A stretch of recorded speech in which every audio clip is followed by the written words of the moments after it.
pessoal, tudo bem?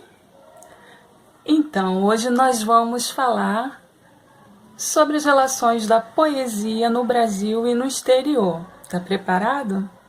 Primeiro vamos imaginar como seria o seu dia se, ao invés de usar aquelas palavras corriqueiras do seu dia a dia, da sua rotina, você precisasse voltar no tempo. Como seria, hein?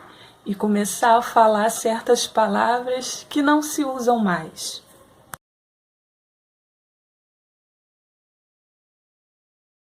Você faria se você estivesse andando pelas ruas e de repente passasse ao seu lado a Marilyn Monroe com um vestido tomara que caia rosa, com aquele maxi laço super adequado para a ocasião, não é verdade? Então imagine agora que algumas palavras antigas também voltassem desse jeito e você começasse a falar como antigamente. Você tem que fazer o que for melhor para vós, mercê. Vai ali na botica comprar um remédio para mim? Pega, ladroa!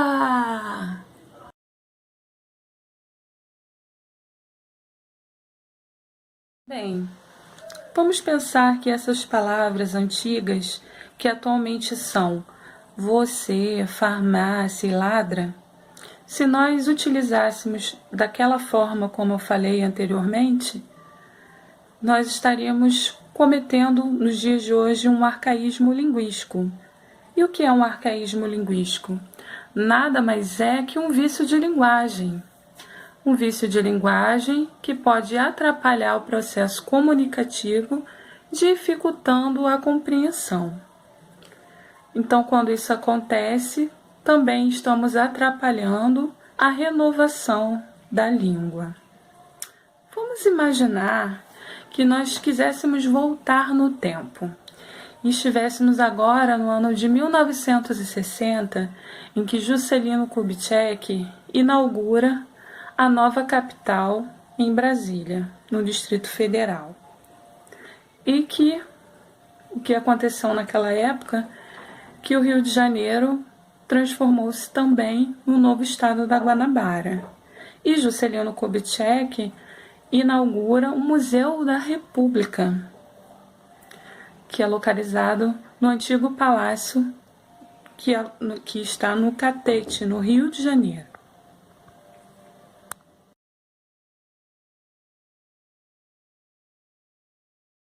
O acervo museológico do Museu da República reúne 9.448 itens. E entre as personalidades que dão nome às coleções, nós vamos ter 29 ex-presidentes da República. Isso tem uma ligação direta pelo fato do Palácio do Catete ter sido sede da presidência da República por longos anos. Mas eu quero destacar um quadro importantíssimo de A Pátria, que é de autoria do Pedro Bruno, foi produzido em 1919, em que tematiza a confecção da bandeira nacional por algumas mulheres na presença de crianças, envolvendo no tecido. E consta que no Museu da República esse quadro é o mais requisitado por pesquisadores para o uso da imagem.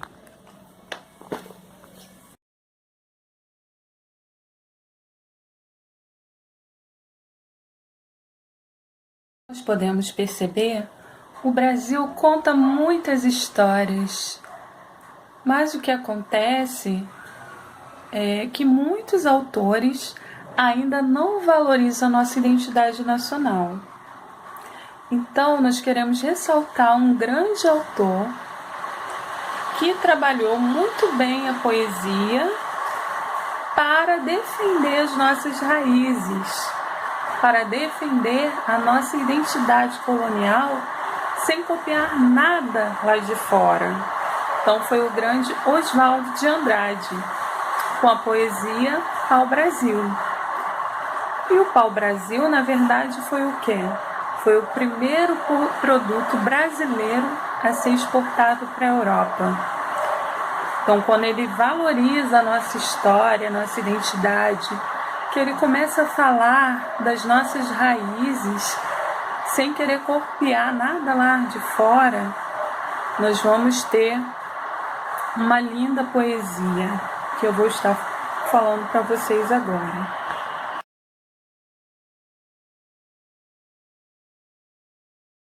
Festo pau-brasil.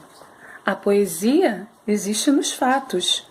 Os casebres de açafrão e de ocre nos verdes da favela, sob o azul cabralino, são fatos estéticos. O carnaval no Rio é o acontecimento religioso da raça. Pau-brasil.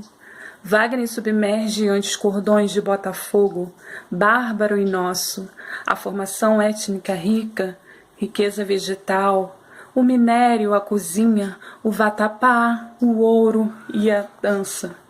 Toda a história bandeirante e a história comercial do Brasil. O lado doutor, o lado citações, o lado autores reconhecidos.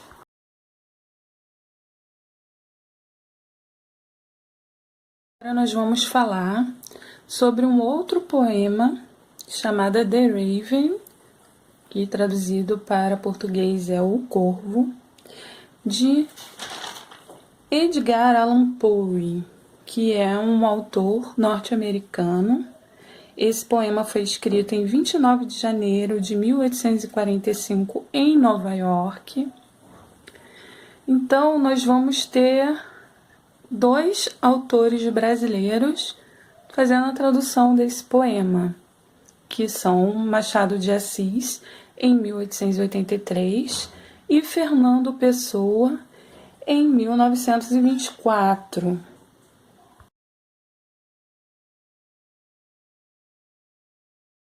Então, essa história de O Corvo vai falar de um homem que não tem a sua identidade revelada, que ele está sentado na sala, provavelmente numa biblioteca, lendo um livro muito antigo, e ele ouve um barulho lá na porta, e quando ele vai lá na porta para abrir, que esse homem ele tinha uma, não se sabe se é uma paixão platônica, mas ele estava tentando se esquecer de uma mulher, de um amor, de uma amada, o falecimento dela, que é a Lenora.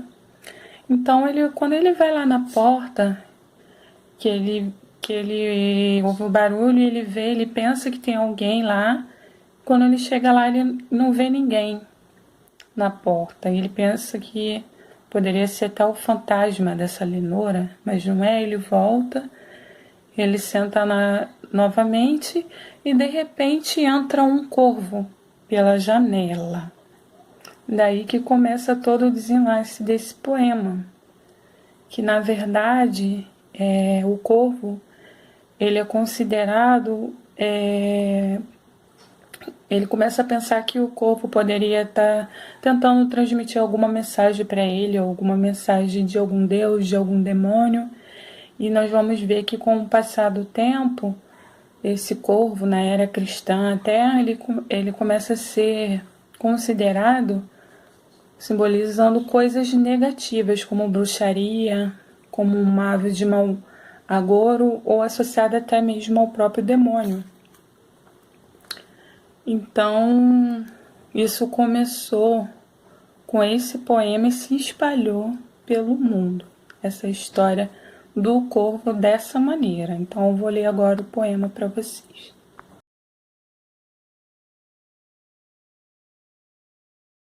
Tens o aspecto tosquiado, disse eu, mas de nobre e ousado, ó velho corvo imigrado lá das trevas infernais. Dize-me qual o teu nome lá nas trevas infernais? Disse o corvo, nunca mais. Então vocês vão perceber que o corvo responde. E ele sempre vai terminar o poema dizendo nunca mais.